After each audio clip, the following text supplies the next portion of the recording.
اعوذ باللہ من الشیطان الرجیم بسم اللہ الرحمن الرحیم اللہم صلی علی محمد وعلی آل محمد کما صلیت علی ابراہیم وعلی آل ابراہیم انک حمید مجید اللہم بارک علی محمد وعلی آل محمد کما بارکت علی ابراہیم وعلی آل ابراہیم انک حمید مجید۔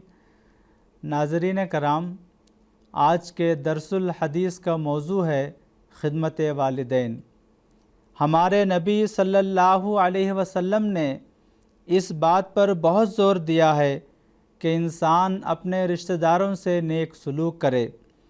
رشتہ داروں میں نیک سلوک کرنے کے سلسلے میں سب سے پہلا نام ماں باپ کا آتا ہے۔ قرآن شریف نے ماں باپ کی اطاعت اور ان سے نیک سلوک کی بہت تاکید کی ہے۔ اللہ تعالیٰ سورۃ العنکبوت کی آیت 9 میں فرماتا ہے وَوَصَّيْنَا الْإِنسَانَ بِوَالِدَيْهِ حُسْنًا، یعنی اور ہم نے انسان کو تاکیدی نصیحت کی کہ اپنے والدین سے حسن سلوک کرے۔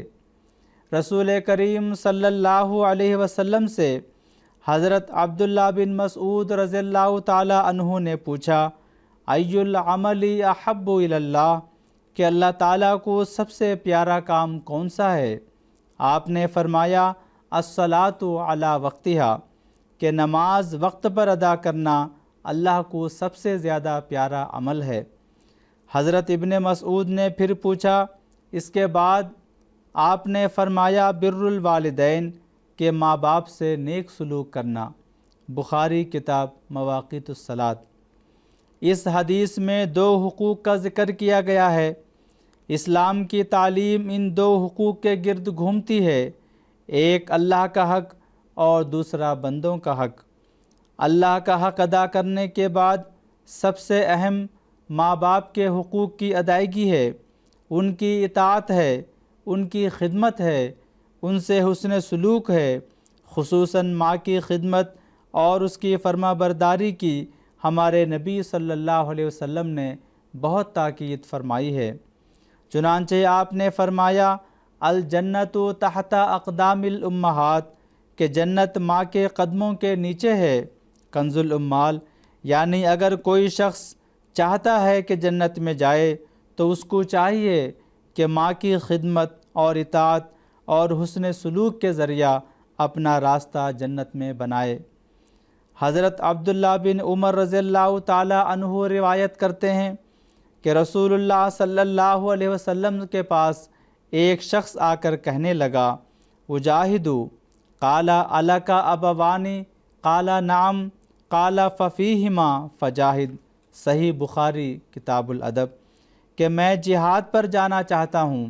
آپ صلی اللہ علیہ وسلم نے فرمایا کیا تیرے ماں باپ زندہ ہیں؟ اس نے کہا ہاں۔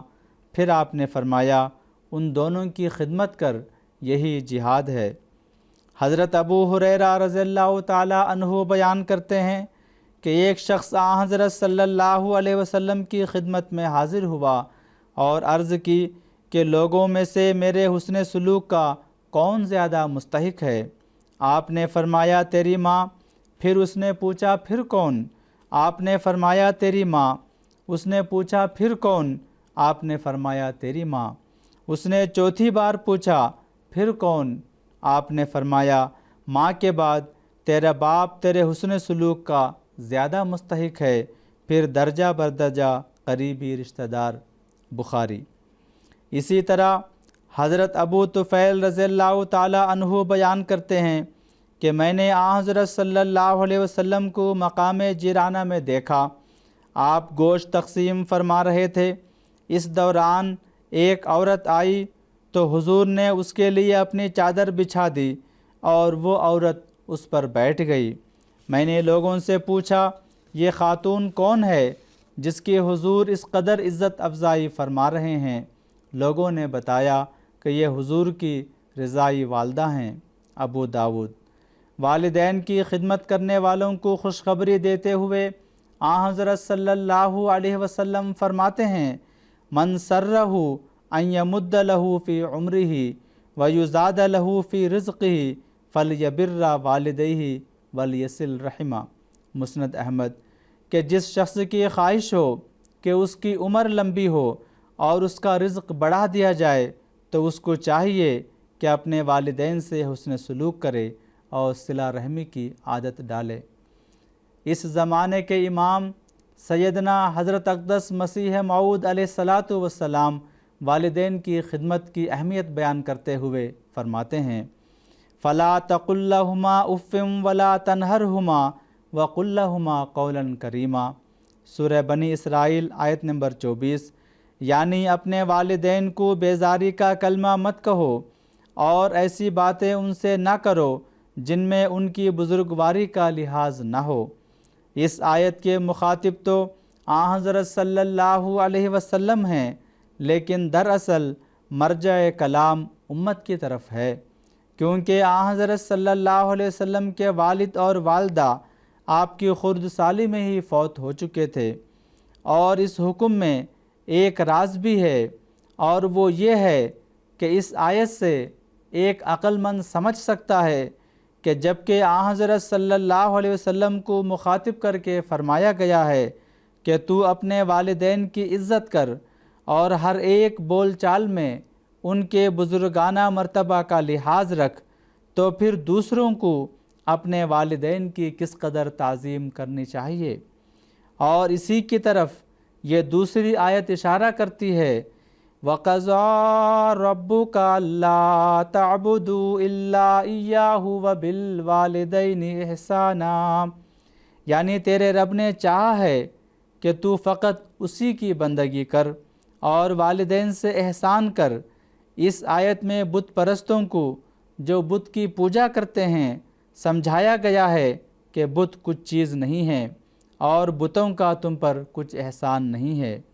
انہوں نے تمہیں پیدا نہیں کیا اور تمہاری خرد سالی میں وہ تمہارے متکفل نہیں تھے، اور اگر خدا جائز رکھتا کہ اس کے ساتھ کسی اور کی بھی پرستش کی جائے تو یہ حکم دیتا کہ تم والدین کی بھی پرستش کرو، کیونکہ وہ بھی مجازی رب ہیں۔ اور ہر ایک شخص طبعاً یہاں تک کہ درند چرند بھی اپنی اولاد کو ان کی خرد سالی میں ضائع ہونے سے بچاتے ہیں۔ پس خدا کی ربوبیت کے بعد ان کی بھی ایک ربوبیت ہے، اور جوش ربوبیت کا بھی خدا تعالیٰ کی طرف سے ہے۔ حقیقت الوحی روحانی خزائن جلد 22 صفحہ نمبر 214۔ پیارے امام سیدنا حضرت خلیفۃ المسیح الخامس ایدہ اللہ تعالیٰ بنصرہ العزیز والدین کی خدمت کی فرضیت کا ذکر کرتے ہوئے فرماتے ہیں، اللہ تعالیٰ نے والدین سے حسن سلوک کے بارے میں بڑی تاکید فرمائی ہے، سوائے اس کے کہ اللہ تعالیٰ کے عبادت کرنے سے روکیں یا شرک کی تعلیم دیں۔ اس کے علاوہ ہر بات میں ان کی اطاعت کا حکم ہے، اور یہ حکم اس لیے ہے کہ جو خدمت انہوں نے بچپن میں ہماری کی ہے اس کا بدلہ تو ہم نہیں اتار سکتے، اس لیے یہ حکم ہے کہ ان کی خدمت کے ساتھ ساتھ ان کے لیے دعا بھی کرو کہ اللہ تعالیٰ ان پر رحم فرمائے، اور بڑھاپے کی اس عمر میں بھی ان کو ہماری طرف سے کسی قسم کا کبھی کوئی دکھ نہ پہنچے۔ یہ بھی یاد رکھنا چاہیے کہ خدمت اور دعا کے باوجود یہ نہ سمجھ لیں کہ ہم نے ان کی بہت خدمت کر لی اور ان کا حق ادا ہو گیا۔ سب سے بڑا فضل جو اس یعنی خدا تعالیٰ نے ہم پر کیا وہ یہ ہے کہ تمہیں ماں باپ دیے جنہوں نے تمہاری پرورش کی، بچپن میں تمہاری بے انتہا خدمت کی، راتوں کو جاگ جاگ کر تمہیں اپنے سینے سے لگایا، تمہاری بیماری اور بے چینی میں تمہاری ماں نے بے چینی اور کرب کی راتیں گزاریں، اپنی نیندوں کو قربان کیا، تمہاری گندگیوں کو صاف کیا۔ غرض کہ کون سی خدمت اور قربانی ہے جو تمہاری ماں نے تمہارے لیے نہیں کی؟ اس لیے آج جب ان کو تمہاری مدد کی ضرورت ہے تم منہ پرے کر کے گزر نہ جاؤ، اپنی دنیا الگ نہ بساؤ، اور یہ نہ ہو کہ تم ان کی فکر تک نہ کرو، اور اگر وہ اپنی ضرورت کے لیے تمہیں کہیں تو تم انہیں جھڑکنے لگ جاؤ۔ فرمایا نہیں، بلکہ وہ وقت یاد کرو جب تمہاری ماں نے تکالیف اٹھا کر تمہاری پیدائش کے تمام مراحل طے کیے، پھر جب تم کسی قسم کی کوئی طاقت نہ رکھتے تھے، تمہیں پالا پوسا، تمہاری جائز و ناجائز ضرورت کو پورا کیا، اور آج اگر وہ ایسی عمر کو پہنچ گئے ہیں جہاں انہیں تمہاری مدد کی ضرورت ہے، جو ایک لحاظ سے ان کی اب بچپن کی عمر ہے، کیونکہ بڑھاپے کی عمر بھی بچپن سے ہی مشابہ ہے، ان کو تمہارے سہارے کی ضرورت ہے، تو تم یہ کہہ دو کہ نہیں، ہم تو اپنے بیوی بچوں میں مگن ہیں، ہم خدمت نہیں کر سکتے۔ اگر وہ بڑھاپے کی وجہ سے کچھ ایسے الفاظ کہہ دیں جو تمہیں ناپسند ہوں تو تم انہیں ڈانٹنے لگ جاؤ یا مارنے سے گریز نہ کرو۔ بعض لوگ اپنے ماں باپ پر بھی ہاتھ اٹھا لیتے ہیں، میں نے خود ایسے لوگوں کو دیکھا ہے، بہت ہی بھیانک نظارہ ہوتا ہے۔ اف نہ کرنے کا مطلب یہی ہے کہ تمہاری مرضی کی بات نہ ہو بلکہ تمہارے مخالف بات ہو، تب بھی تم نے اف نہیں کرنا۔ اگر ماں باپ ہر وقت پیار کرتے رہیں، ہر بات مانیں، ہر وقت تمہاری بلائیں لیتے رہیں، لاڑ پیار کرتے رہیں، پھر تو ظاہر ہے کوئی اف نہیں کرتا۔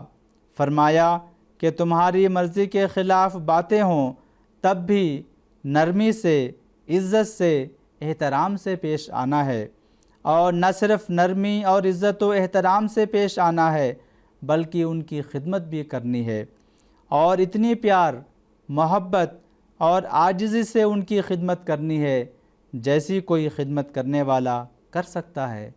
اور سب سے زیادہ خدمت کی مثال اگر دنیا میں موجود ہے تو وہ ماں کی بچے کے لیے خدمت ہی ہے۔ خطبہ جمعہ فرمودہ 16 جنوری 2004۔ آخر میں دعا ہے کہ اللہ تعالی ہمیں قرآن کریم اور آن حضرت صلی اللہ علیہ وسلم کے اسوہ حسنہ پر چلتے ہوئے اور حضرت مسیح موعود علیہ السلام اور خلفائے کرام کے ارشادات پر عمل کرتے ہوئے والدین کی صحیح خدمت کر کے حقیقی جنت کے وارث بننے کی توفیق عطا فرمائے۔ آمین۔ وآخر دعوانا ان الحمد للہ رب العالمین۔